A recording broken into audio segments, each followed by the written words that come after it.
For man to wrestle with God is a problem. Not to talk of God himself coming to wrestle with a man.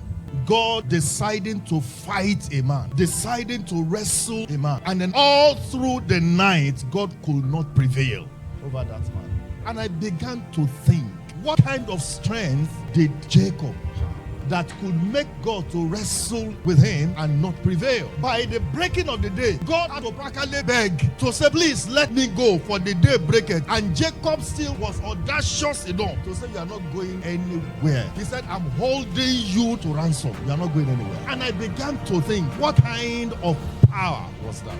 But then he said something. He said, the only condition, the only ground on which I will allow you to go is if you bless me. And God said, but what is your name? He said, my name is Jacob. God said, no, I didn't wrestle with Jacob.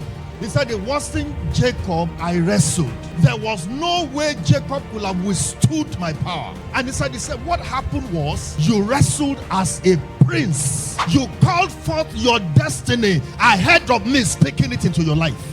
The destiny of Jacob was Israel. But before God could speak Israel into his life, he already brought it forth. God said, you wrestled not as Jacob. He said you wrestled as a prince. Who is a prince? A prince is the child of the king. See, it is not possible for a man to wrestle with his image and defeat his image.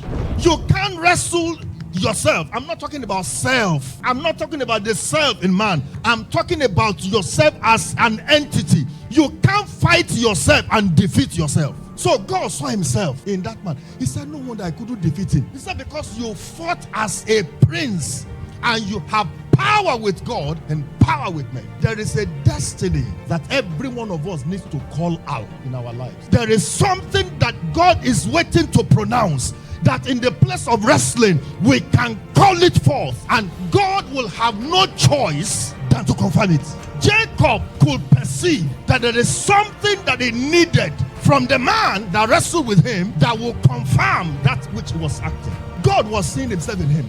I can't defeat myself. And God said, you did this as a prince. Your name shall no more be called Jacob. He said, but Israel.